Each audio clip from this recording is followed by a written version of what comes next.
Away down south in the land of traders, rattlesnakes and alligators. Come away, right away, come away, right away. All right, oh God, this shit. I wrote this shit here. Oh God, all right, fuck it. Imagine this. The year is 2005.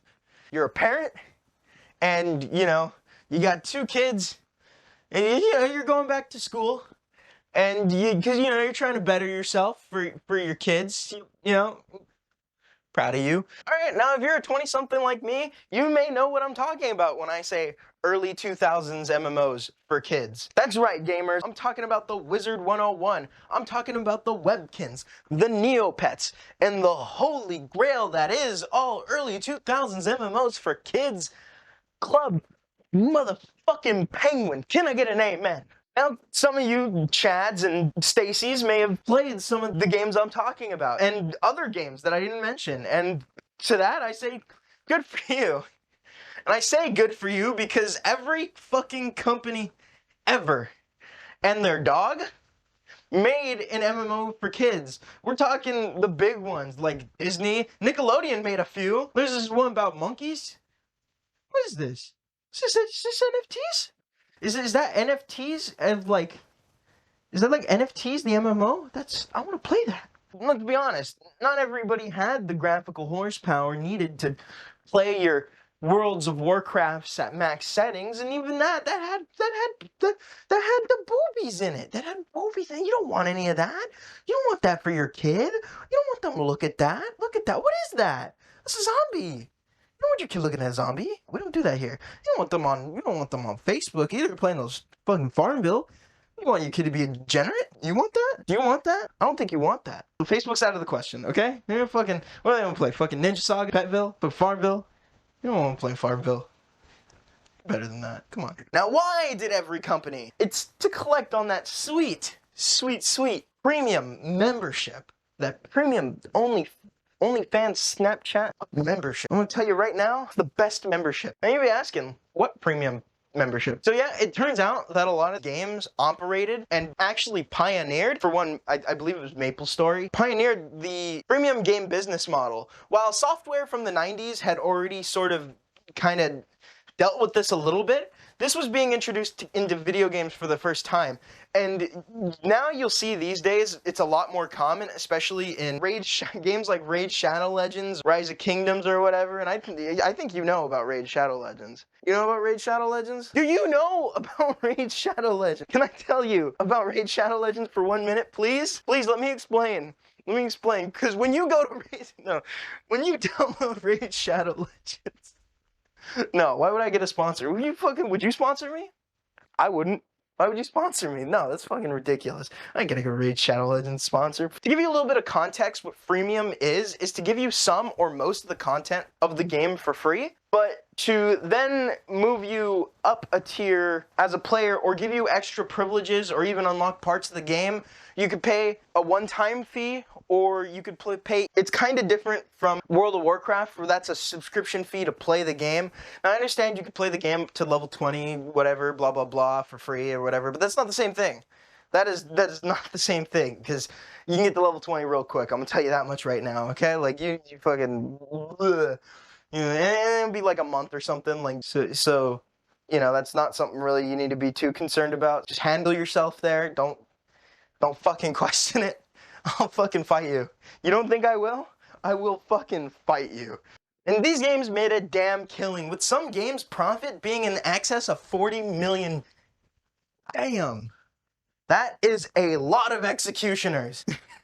That's a lot of jelly beans. That's a lot of fire. Okay, now that we're done talking the business, let's start talking about the more playful aspect of these games. And when I say playful, I mean because I played a full load of these games.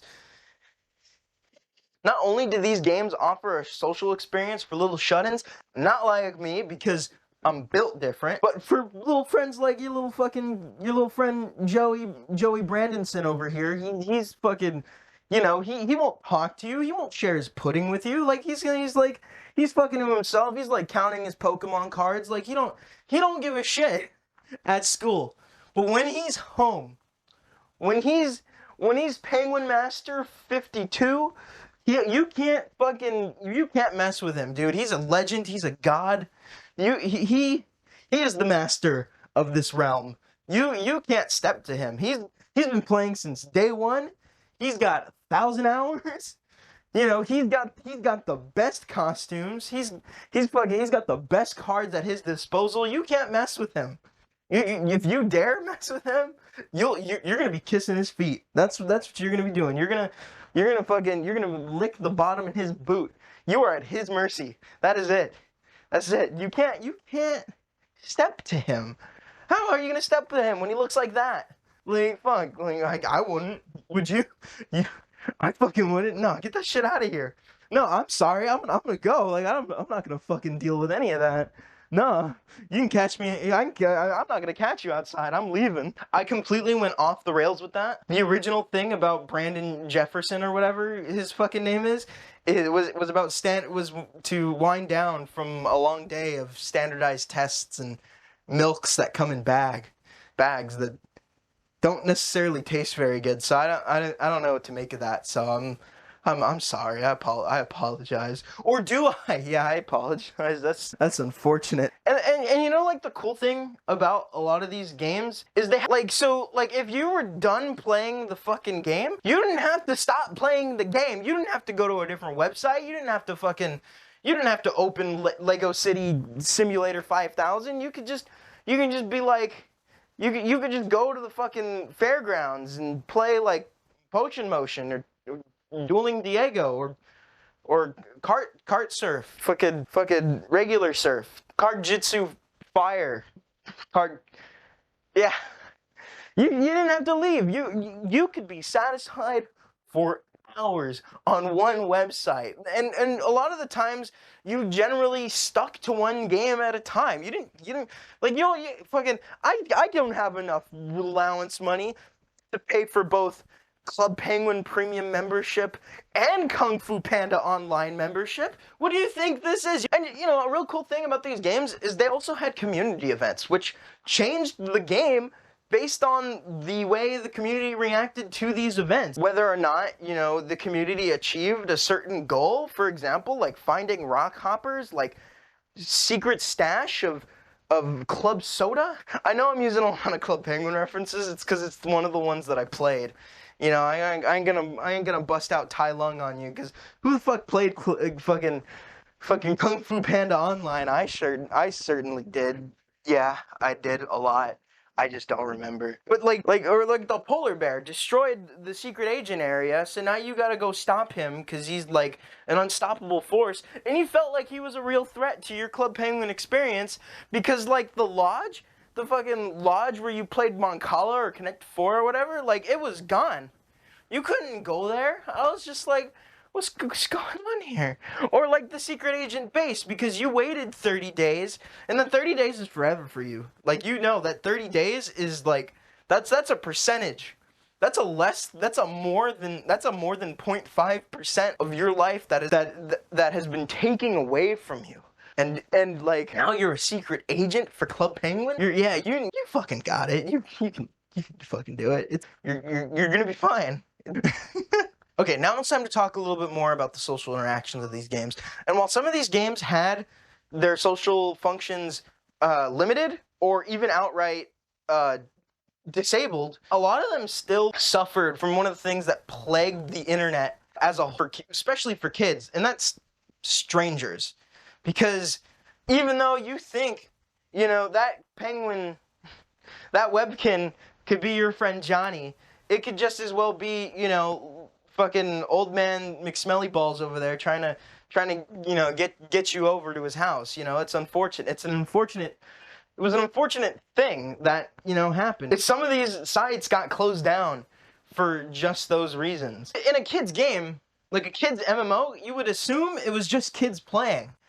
You'd be mistaken. Unfortunately, a lot of older people would use these kids MMOs to prey on kids, and it's an unfortunate thing that actually did happen. I can't speak to say that there were any actual abductions or anything that actually happened within, but there are definitely situations in where there were attempts, and it is very unfortunate, and nothing like that should ever happen in a kid's game. At the time, that was a big thing where you talking to someone on the internet could potentially, rob you of your innocence like that. It's especially bad when, maybe your parents aren't exactly watching everything you're doing on the internet, so stuff like that happens. Those attempts get made. The kid doesn't get an opportunity to talk with the parent about that kind of stuff. It's something that's really sad, but it is what it is. It happened. I hope nothing ever happens like that ever again. So if you're a parent, please monitor who your kids are talking to. This is the fucking PSA. This ain't early 2000s propaganda here. This is well seasoned. This is seasoned. Ooh, yeah, this is well seasoned. Please make sure that your kids are being monitored, doing whatever they're doing on the internet. It is imperative. Although I know you can't always do it, please try your best. Let's talk about something else. Now, unfortunately, a lot of them have been shut down and you can't play anymore. For the previous reasons, partially. But there's other reasons some of them shut down. From either low player base or just the company in general going bankrupt or being sold off, and made attempts to switch to a new game for a newer audience. Like, for example, like with the Club Penguin Island, I think, or whatever. They did that. That failed, so that's gone. But you can still play Club Penguin private servers. That's a thing you can do if you want to play those with your friends. Like, that's totally something you can do. People like me spent hours and hours of your summer earning all of these collectibles and better weapons, and just for some of them to be gone it's really unfortunate, because you can think back to that summer of 06 or 05 when you hopped online with your friends from school and played and you had a really good time doing it. Just experiences like that and time shared like that, I'm going to be honest, it beats any Discord call or channel that I've ever been in any amount of time that I've spent.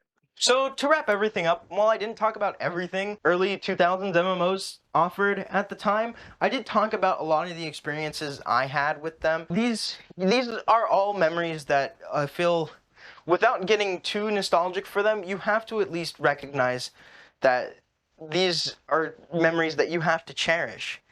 And they're experiences that you're never going to have, or anyone is ever going to have ever again, because those kinds of games and those kinds of social experiences, and while some of them limited, the fact that they were limited made it that much better. Sometimes limitations are a good thing, and when it comes to your 5 to 10-year-old, limitations are a very good thing. So sometimes the ones you downloaded were way more fun, but if you were like someone like me who the PC at your mom's house didn't have a GPU and it was single core, you couldn't really run any of that stuff. So you kind of made do with what you had, this thing had half a gig of RAM.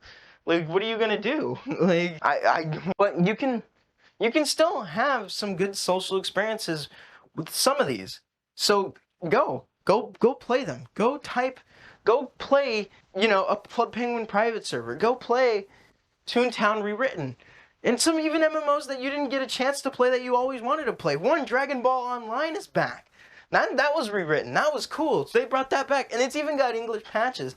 Now, if you want to put time into that, that's on you, but you can have yourself a pretty good time. So don't know how to end this video, because I've kind of worked through all my talking points and I've worked myself down the script without actually sticking to the script. So I'm just gonna leave. I'm just gonna go this way. Thank you for watching.